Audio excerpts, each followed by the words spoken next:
தொகுதி மறுசீரமைப்பு தொடர்பாக வரும் 5ஆம் தேதி நடைபெறும் அனைத்துக் கட்சி கூட்டத்தில் பாஜக பங்கேற்காது என அக்கட்சியின் மாநில தலைவர் அண்ணாமலை தெரிவித்துள்ளார். திருப்பூரில் செய்தியாளர்களிடம் பேசிய அவர் அனைத்துக் கட்சி கூட்டம் நடைபெறும் நாளில் கையெழுத்து இயக்கத்தை நடத்த உள்ளதாக தெரிவித்தார். பாரதிய ஜனதா கட்சி நாங்கள் எல்லா ஆலோசனை செய்த பிறகு அந்த கூட்டத்திலே பங்கேற்பதில்லை என்று முடிவு செய்திருக்கின்றோம். அதற்கான காரணத்தை முதலமைச்சர் அவர்களுக்கு கடிதம் மூலமாக இன்று தெரிவித்திருக்கின்றோம். முன்னதாக முதலமைச்சர் மு.க.ஸ்டாலினுக்கு அண்ணாமலை எழுதிய கடிதத்தில் தொகுதி மறுவரையறை குறித்த வழிமுறைகள் அதிகாரப்பூர்வமாக வெளியாவதற்கு முன்பே அது குறித்து தவறாக புரிந்து கொண்டு கற்பனையான மற்றும் தவறான தகவலை பரப்பவே அனைத்துக் கட்சி கூட்டத்தை கூட்டியிருப்பதாக தெரிவித்துள்ளார். தொகுதி மறுவரை என்பது விகிதாச்சார அடிப்படையில் மேற்கொள்ளப்படும் என மத்திய உள்துறை அமைச்சர் அமித் ஷா தெளிவுபடுத்தியதாக அவர் கூறியுள்ளார். ஒரே நாடு ஒரே தேர்தல் திட்டம் அறிவிக்கப்பட்ட போதும் இதேபோல் பொய்களை பரப்பியதாகவும் அவை அனைத்தும் உடைத்தெறியப்பட்ட பின்னரும் பாடம் கற்றுக்கொள்ளவில்லை என்பது வருத்தமளிப்பதாக அண்ணாமலை குறிப்பிட்டுள்ளார். எவ்வளவு மக்கள் தொகையோ அவ்வளவே உரிமைகள் என திமுக இடம்பெற்றுள்ள இந்தியா கூட்டணி பிரச்சாரம் செய்தபோது மக்கள் தொகை கட்டுப்பாட்டு நடவடிக்கைகளை திறம்பட செயல்படுத்திய மாநிலங்கள் பாதிக்கப்படும் என குரல் கொடுத்தவர் பிரதமர் மோடி என்றும் அண்ணாமலை தெரிவித்துள்ளார். சீமானின் பேச்சை அவரது கட்சி பெண்கள் எவ்வாறு சகித்துக் கொண்டிருக்கின்றனர் என கனிமொழி எம்பி கேள்வி எழுப்பியுள்ளார். சீமானின் பேச்சுகளை அவரது வீட்டில் இருக்கும் பெண்கள் தட்டி கேட்க வேண்டும் என திமுக நாடாளுமன்ற குழு தலைவர் கனிமொழி எம்பி வலியுறுத்தியுள்ளார். சென்னையில் செய்தியாளர்களிடம் பேசிய கனிமொழி நாம் தமிழர் கட்சியில் இருப்பவர்கள் எப்படி சீமானை சகித்துக் கொள்கிறார்கள் என்று கேள்வி எழுப்பினார். உங்க வீட்டில் இருக்க பெண்களே இதை பத்தி கேட்கணும், அவங்க கட்சியில இருக்க பெண்கள் இதை பத்தி கேட்கணுங்க.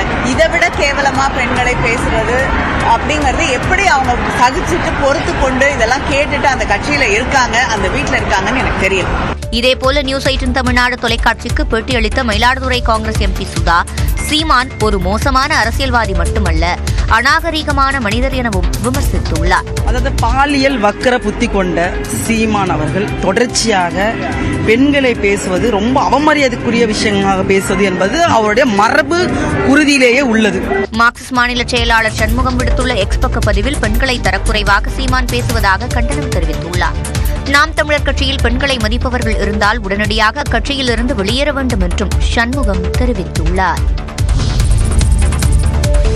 நாம் தமிழர் கட்சியின் தலைமை ஒருங்கிணைப்பாளர் சீமானுக்கு எதிராக நடிகை விஜயலட்சுமி அளித்த புகாரில் சாட்சியங்களிடம் விசாரணை நடத்த காவல்துறையினர் திட்டமிட்டுள்ளனர். 12 வாரத்தில் விசாரணையை முடித்து குற்றப்பத்திரிகை தாக்கல் செய்ய சென்னை உயர்நீதிமன்றம் உத்தரவிட்டிருந்தது. அதன்படி வளசரவாக்கம் காவல் நிலையத்தில் வைத்து சீமானிடம் 1 மணி நேரத்திற்கு மேலாக விசாரணை நடத்தப்பட்ட நிலையில் தன்னுடைய வாழ்விலும் ஆட்டோகிராஃப் திரைப்படம் போன்ற கதை உள்ளதாக சீமான் கூறியதாக கூறப்படுகிறது. மேலும் சீமான் மற்றும் விஜயலட்சுமி இடையே கட்ட பஞ்சாயத்து செய்ததாக விஜயலட்சுமி குறிப்பிட்டுள்ள ஹரிநாடார் மற்றும் மதுரை மீனாட்சி அம்மன் கோயிலில் வைத்து சீமான் தனக்கு மாலை மாற்றியதாக விஜயலட்சுமி கூறிய நிகழ்வின் போது உடனிருந்தவர்கள் யார் யார் என குறிப்பிட்டு அனைவரிடமும் வாக்குமூலம் பெற காவல்துறையினர் முடிவு செய்துள்ளனர். 12 வார காலத்திற்குள் குற்றப்பத்திரிகை தாக்கல் செய்ய வேண்டும் எனும் நிலையில் வழக்கில் தொடர்புடைய முக்கிய சாட்சியங்கள் அனைவரிடமும் தனித்தனியாக விசாரணை நடத்தி விரிவான குற்றப்பத்திரிகை தாக்கல் செய்ய உள்ளதாக தகவல் வெளியாகியுள்ளது. உயர்நீதிமன்ற தீர்ப்புக்கு தடை கூறி சீமான் தாக்கல் செய்த மேல்முறையீட்டு மனு மீதான விசாரணை உச்சநீதிமன்றத்தில் நாளை விசாரணைக்கு வர உள்ளது. அநாகரிகமாக பேசுவதை சீமான் நிறுத்திக் கொள்ள வேண்டும் என்று நடிகை விஜயலட்சுமி தெரிவித்துள்ளார். விஜயலட்சுமி புகார் தொடர்பாக காவல் நிலையத்தில் ஆஜராகி சீமான் விளக்கம் அளித்தார். பின்னர் விஜயலட்சுமியுடனான தனது உறவை உறுதி செய்தார். இந்நிலையில் புதிய வீடியோ வெளியிட்டுள்ள விஜயலட்சுமி வெறும் 6 மாதங்கள் தான் பழகினேனா என ஆவேசமாக கேள்வி எழுப்பியுள்ளார். சீமான் 2023ல எதுக்கு நீ 50,000 ரூபாய் போட்ட? இந்த மாதிரி அநாகரிகமா பேசாத சீமான், அநாகரிகமா பேசாத. 2008ல இருந்து வெறும் 6 மாசம் தான் பழகினா. அப்ப எதுக்கு 2011ல நான் கம்ப்ளைண்ட் கொடுப்பேன்? 2011ல நீங்க கொடுத்த டார்ச்சருக்கு தான் நான் போட்ட துணியோட கம்ப்ளைண்ட் கொடுத்த கமிஷனர் ஆபீஸ்ல. பொதுமக்கள் முன்பு நடிக்க வேண்டாம் என்றும் சீமானை அவர் கேட்டுக் கொண்டுள்ளார். சும்மா டிராமா போடாத. நேத்து வரைக்கும் நீ என்ன சொல்லிட்டு இருந்த? விஜயலட்சுமினா யாருன்னே தெரியாத அவங்க திமுக கூட்டிட்டு வந்தாங்க தானே சொன்னேன். நேத்து தானே சொல்ற ஆமா நான் 50,000 ரூபாய் கொடுத்தா அப்படின்னு சொல்லிட்டு. தனக்கு சீமான் தரப்பிலிருந்து தொடர்ந்து தொல்லை கொடுத்து வந்ததாக நடிகை விஜயலட்சுமி குற்றம் சாட்டியுள்ளார்.